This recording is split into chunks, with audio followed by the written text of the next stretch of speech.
This is video 9 about the electrolysis of molten salts. At the end of this video, you should be able to describe the process of electrolysis of a salt in the liquid form. That's what molten means. You should be able to describe the half reaction at both the cathode and the anode, and you should be able to describe the products that are formed at the cathode and anode, and then lastly, you should be able to describe the relative amounts of products formed, so like a mole ratio of each. So what does this mean? Well, an ionic salt can be broken down into its elements. So for example, if I take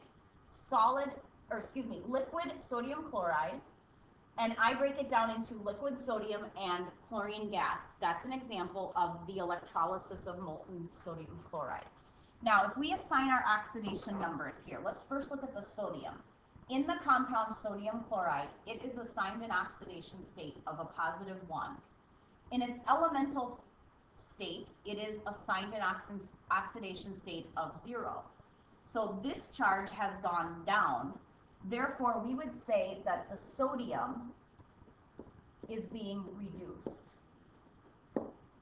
Now, if we look at the oxygen, the chlorine, if we look at the chlorine, it is assigned a -1 charge in the compound, but it has a 0 overall. So this charge is going from a -1 up to a 0. So the chlorine is being oxidized. Now, whether a cell is voltaic or electrolytic, oxidation always happens at the anode. Reduction always happens at the cathode. So if we look at each of these, at the anode, we have our chlorine being oxidized, and this is your balanced half reaction. So if you think of the process of balancing this, if you start with Cl-1 on the left side and it forms Cl2, we'd obviously have to put a coefficient of 2 to take care of the chlorines. And then because we have a charge of -2 on the left side, we have to add 2 electrons to the right side. So electrons are being lost in this process. That's why it's oxidation. It happens at the anode. If we look at the negative electrode, for the electrolytic cell, we are taking sodium ion and we are giving it an electron to form sodium liquid, and that's called reduction. That always happens at the cathode. Now, for every 2 moles of electrons that flow through this circuit, and the reason that we talk about 2 moles of electrons is if you look at this equation, that's only 1 electron gained, but in this equation, we have 2 electrons lost. So we would have to multiply our reduction reaction by 2 in order to have the electrons lost equal the electrons gained. So we're talking about 2 moles of electrons in this process. Thinking back to the math problems we would have done, we would have said our N was 2 moles of electrons. Now, when that is the case for this particular reaction, if you look at your balanced chemical reaction up here, you'll see that for every 1 mole of chlorine gas produced, we get 2 moles of sodium. They occur in a 2-to-1 reaction. And so that is true too. At the cathode and anode, we'll see those being produced. So for every 1 mole of chlorine gas that is produced at the anode, we will see 2 moles of sodium metal produced at the cathode. And you will physically see these occur. The chlorine gas, if you remember, is a yellowish green gas, and you will literally see it bubble against the anode forming. And the sodium metal, you might remember, is kind of a silvery gray metal, and you will see that forming on the cathode. And you should see more sodium, roughly, than you do chlorine. Now, here's an example of an actual cell, if we were to diagram it. Remember, electrolytic cells are non-spontaneous reactions that we are forcing to happen. So liquid sodium chloride normally would not break into its own elements, but we are going to run a battery through that electricity source, and so then we will force it to happen. Now the anode, you will remember, is a positively charged electrode. The cathode is negative, and you'll see here that what is happening with the chlorine is it's being oxidized at the anode, and we would actually start seeing chlorine gas forming right on the anode. On the cathode, we'd see sodium ion being reduced to sodium metal, and we would actually start to see that silvery gray metal being produced. Remember, electrons always flow from anode to the cathode, so you see the directions of the electrons on there. This is coming from, this electrolytic cell is being used by using this molten sodium chloride that these electrodes are just sitting in.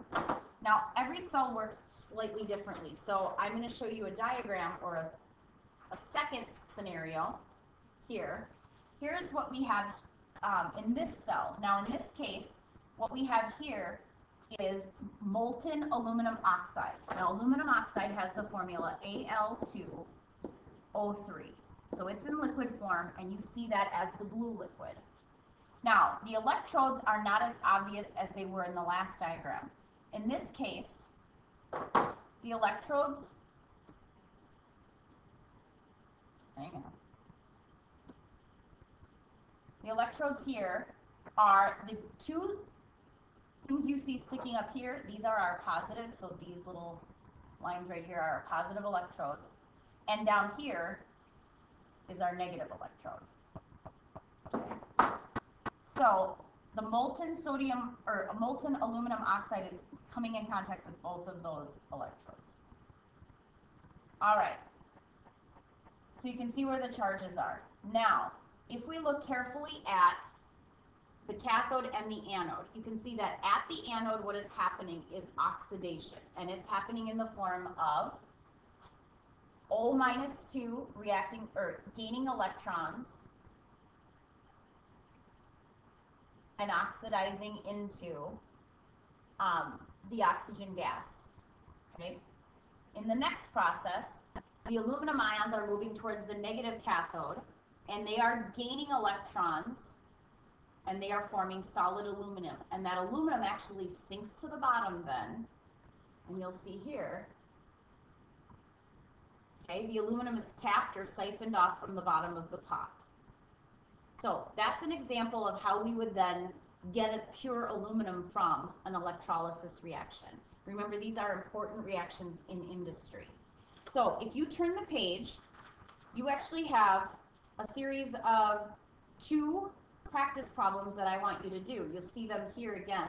Now, practice problem 1 on your paper, 1A, it says explain why solid potassium chloride does not conduct electricity. You should have been able to answer this well before we even started our chapter on electrochemistry.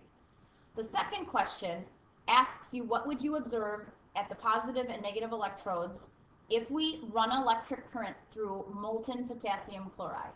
And I want you to give me half reactions for each electrode, tell me whether it's oxidation or reduction, and then figure out what the molar ratio of those products would be. I think you should be able to do this using your sodium chloride example we just worked through. Now I'm just asking you to do it for potassium chloride, okay? So have that done when you come to class, and then there's a second follow-up question here. Which process occurs during the electrolysis of molten sodium chloride? Use what we've talked about to try to come up with the best answer for this. You can tell, I hope, that this is a previous IB exam question, so hopefully you can get the right answer, and we will discuss this in class the next time we meet.